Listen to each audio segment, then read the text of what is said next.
Now we're going to talk about how to be prepared for any types of severe weather. So it is basically imperative to have some plans set in place. Make sure you know a safe place that you can go to during a severe thunderstorm or a tornado warning.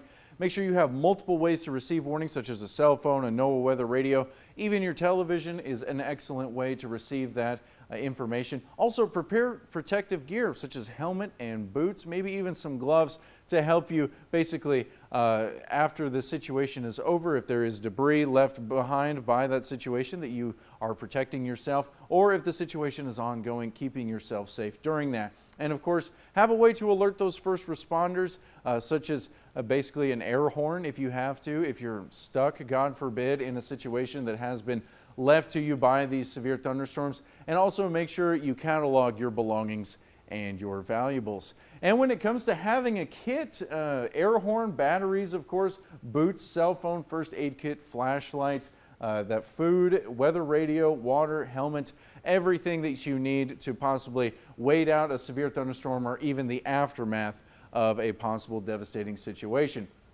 So when it comes to severe weather preparedness and watches and warnings, so what exactly constitutes a watch? That is something that is usually issued by the Storm Prediction Center, and they last for several hours, and it can basically span portions of whole states, and they usually have hours of advance notice, usually a lot of discussion that goes into issuing those, and basically the action that you want to take when there's a watch is to have a plan ready to go, because that means conditions are favorable for the development of either a tornado or a severe thunderstorm. Now, when it comes to a warning, it is time to execute those plans, because those can last 20 minutes to an hour, and they can consist of portions of counties, and basically they have minutes of advance notice, usually 15 to 20 minutes advance notice, and by that time it is imperative that you take cover. Now, when it comes to tornado watches and warnings, basically during a tornado watch, has a tornado been reported or indicated? No, that's not the case. It's basically just conditions are favorable for the development of storms that could produce tornadoes. Do you need to seek shelter immediately? Not necessarily, but it is definitely a good idea to catalog your location that you can go to in case that a warning is issued. Do you have time to plan? Of course you do. You can have plenty of lead time. Basically, those watches are issued several, possibly even an hour before the event itself is expected to take place. And it is definitely time to closely monitor those weather conditions.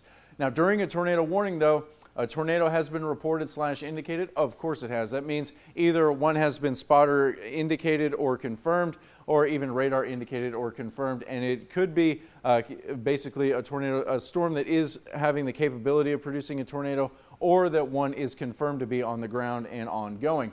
Do you need to seek shelter? Yes, of course you do. Do you have time to plan? That time has sadly passed during a tornado warning, and it is time for you to basically execute the plan that you had set in place. But at the same time, it is important to, once you're in your safe spot and you have your gear with you and you are in a safe location to, then start to check those weather conditions on your phone, or if you even have the TV basically turned on loud and you are in your safe location and you can still hear the TV.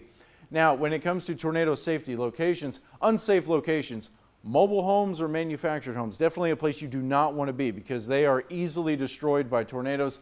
Don't be in large open rooms like a living room, or basically even on a second floor. You don't want to be there. You want to be on the lowest floor of a home or a well-built structure. You don't want to be in vehicles, and do not take shelter underneath overpasses, because that actually generates a wind tunnel effect that can make the winds even more amplified through that space and likely cause a lot more harm. So you want to find another option. What are those other options? An interior room of a well-constructed home or building is definitely more safe than those ones previously listed, but the most safe is either underground in a basement or an actual rated tornado shelter.